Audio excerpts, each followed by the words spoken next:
계약갱신과 관련하여 알아두셔야 할 내용으로는 묵시적 갱신과 계약갱신 요구권이 있습니다.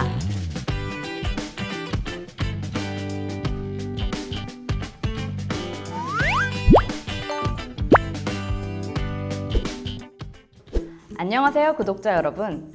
프루지오 라이프 법률 전문가 박진희 변호사입니다. 오늘도 지난 시간에 못지않게 부동산 대책으로 많은 사연 보내주셨는데요. 이번 시간에는 어떤 사연을 보내주셨을지 궁금하네요. 많은 분들이 기다리셨던 만큼 바로 사연 들어볼까요?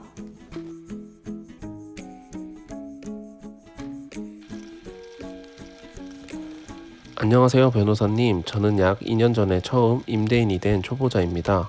임차인과 주택 전세 계약을 한 지 어느덧 2년이 다 되어가는데요. 올해 말쯤에 재계약을 해야 하는데 이번이 첫 재계약 상황이라 모르는 것들이 너무 많습니다. 계약갱신과 관련해서 알려주실 수 있나요?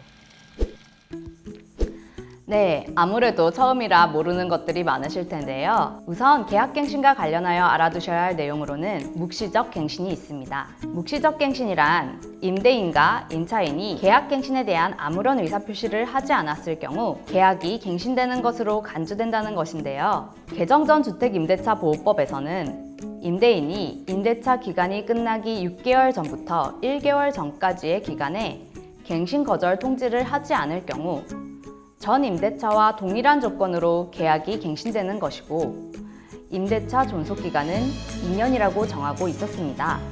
그런데 이번에 법 개정을 통해 임대인이 계약기간 만료 6개월 전부터 2개월 전까지의 기간에 갱신 거절 통지를 하지 않을 경우 묵시적 갱신이 되는 것으로 바뀌었는데요. 위 개정 법률의 경우 2020년 12월 10일부터 시행 예정이니 올해 말이면 사연자님의 경우 해당될 수 있으니 시행 일정을 꼭 확인하셔야겠습니다. 이러한 묵시적 갱신이 적용되지 않는 경우가 있는데요. 계약기간 만료 전 6개월 전부터 2개월 전 사이에 임대인이 갱신 거절의 통지를 하는 경우에는 묵시적 갱신이 되지 않습니다.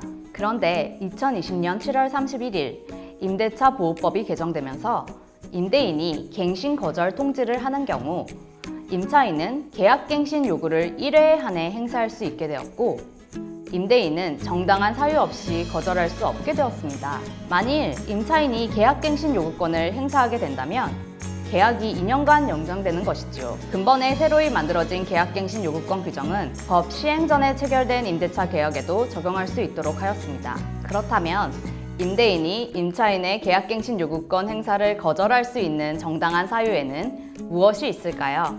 주택임대차보호법은 임차인이 2기의 차임액에 해당하는 금액에 이르도록 차임을 연체하였거나 임차인이 거짓이나 그 밖의 부정한 방법으로 임차한 경우 서로 협의하여 임대인이 임차인에게 상당한 보상을 제공한 경우 임대인의 직계 존비속이 주택에서 실제 거주하려는 경우 등 8가지 사유를 들고 있습니다.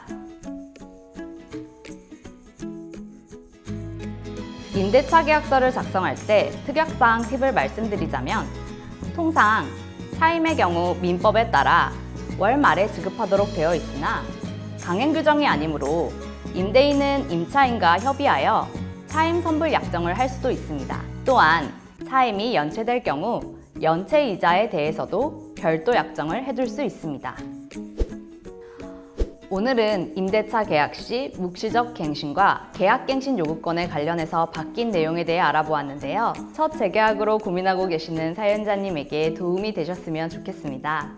법률 고민으로 힘들어하시는 분들이라면 주저하지 말고 사연을 보내주시면 제가 아주 쉽고 친절하게 해결해 드리겠습니다. 또 만나요. 안녕.